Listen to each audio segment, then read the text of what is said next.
जिस तरीके से झारखंड में लगातार भ्रष्टाचार के आरोप लग रहे हैं सरकार के ऊपर, जिस तरीके से लगातार भ्रष्टाचार की गतिविधियां हो रही हैं, अपराध बढ़ रहे हैं, तो मुझे लगता है कि सरकार को उस ओर ध्यान देना चाहिए।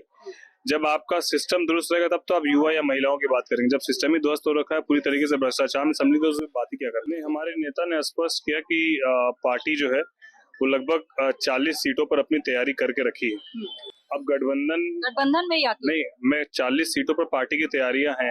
अगर हम लोग को एनडीए अलायंस के साथ हमारे पार्टी के नेता की और एनडीए घटक दल के नेताओं के साथ सहमति नहीं बनती है, तो वैसी परिस्थिति में लगभग 40 सीटों पर हम लोग अकेले चुनाव लड़ेंगे। और अगर सहमति बनती है तो कितने संख्या पर सहमति बनती है, ये बैठक के बाद ही तय कर पाएंगे। नमस्कार, SG न्यूज़ देख रहे हैं आप और मैं हूं आपके साथ गौरी राज। बिहार में 5 लोकसभा सीट जीतने के बाद अब झारखंड में सियासी हैसियत बढ़ाना चाहते हैं चिराग पासवान। आज चिराग पासवान राष्ट्रीय कार्यकारिणी की बैठक में राजधानी पहुंचे। हमारे साथ इस वक्त पार्टी के सांसद हैं Rajesh Verma. Sir, SG news में बहुत स्वागत है आपका। बहुत शुक्रिया। झारखंड पहुंचे हैं, कार्यकारिणी की बैठक में शामिल हुए, लेकिन इसके साथ ही झारखंड के विधानसभा चुनाव पर भी आप लोगों की मंथन हुई है। क्या कुछ बातें निकल कर आई है? देखिए, आज हमारे राष्ट्र अध्यक्ष जी को 5 साल पूर्ण हो गए थे बतौर राष्ट्र अध्यक्ष के पद पर, और पार्टी के नियम अनुकूल 5 साल के बाद फिर से राष्ट्र अध्यक्ष का चुनाव होना था, जो आज राष्ट्र कार्यकारिणी की समिति की बैठक झारखंड रांची में आयोजित की गई, जहां पर सभी राष्ट्रीय कार्यकारिणी कमेटी के हमारे सदस्यगण, सभी सम्मानित सांसदगण और सभी प्रदेश के सम्मानित अध्यक्षगण मौजूद रहे। और सर्वसम्मति से वापस से हमारे राष्ट्र अध्यक्ष जी को, चिराग पासवान जी को राष्ट्र अध्यक्ष बनाया गया।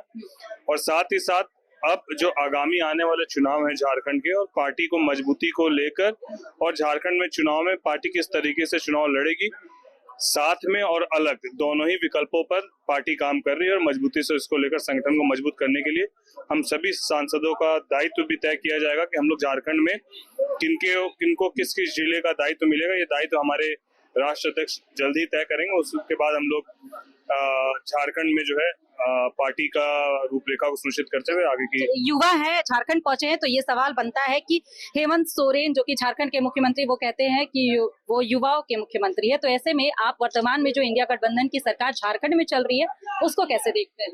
नहीं, मुझे लगता है कि जिस तरीके से झारखंड में लगातार भ्रष्टाचार के आरोप लग रहे हैं सरकार के ऊपर, जिस तरीके से लगातार भ्रष्टाचार की गतिविधियां हो रही हैं, अपराध बढ़ रहे हैं, तो मुझे लगता है कि सरकार को उस ओर ध्यान देना चाहिए। जब आपका सिस्टम दुरुस्त रहेगा तब तो आप युवा या महिलाओं की बात करेंगे। जब सिस्टम ही ध्वस्त हो रखा है, पूरी तरीके से भ्रष्टाचार में सम्मिलित, तो उसमें बात ही क्या करना। चलिए, तो इस सरकार को हटाने के लिए आप लोग एनडीए के साथ मिलकर झारखंड विधानसभा चुनाव लड़ना चाहते हैं। तो ऐसे में सीटों की संख्या अभी तय नहीं हुई है, लेकिन सीधे तौर पर आपके जो नेता है वो कह दिए हैं कि गठबंधन के साथ चुनाव लड़ेंगे, तो जो संख्या होगी वो बता दिया जाएगा। अगर नहीं बात बनती है तो फिर अकेले चुनाव लड़ेंगे। तो ऐसे में क्या देख पा रहे हैं, अगर गठबंधन से लड़ेंगे तो कितनी सीटों पर लड़ेंगे, और अगर अकेले लड़ेंगे तो फिर कितने? हमारे नेता ने स्पष्ट किया कि पार्टी जो है वो लगभग 40 सीटों पर अपनी तैयारी करके रखी है। अब गठबंधन में या नहीं, मैं 40 सीटों पर पार्टी की तैयारियां हैं। अगर हम लोग को एनडीए अलायंस के साथ हमारे पार्टी के नेता की और एनडीए घटक दल के नेताओं के साथ सहमति नहीं बनती है, तो वैसी परिस्थिति में लगभग 40 सीटों पर हम लोग अकेले चुनाव लड़ेंगे। और अगर सहमति बनती है तो कितने संख्या पर सहमति बनती है, ये बैठक के बाद ही तय कर पाएंगे। बहुत शुक्रिया हमारे साथ बात करने के लिए। हमारे साथ इस वक्त बात कर रहे थे बिहार से आए सांसद राजेश वर्मा, जिन्होंने कहा कि एलजेपी झारखंड में मजबूती के साथ झारखंड विधानसभा का चुनाव लड़ेगी। गठबंधन के साथ सहमति बनती है तो वो संख्या तय नहीं है कि कितने सीटों पर चुनाव लड़ेंगे, लेकिन अगर अकेले चुनाव लड़ना पड़े तो निश्चित तौर पर 40 से 45 सीटों पर एलजेपी झारखंड में विधानसभा का चुनाव लड़ेगी। अब इंतजार करना होगा और देखना होगा कि एनडीए गठबंधन चिराग पासवान की पार्टी एलजेपी को कितने सीटें देती है। फिलहाल इस खबर में इतना ही। मुझे दीजिए इजाजत। नमस्कार।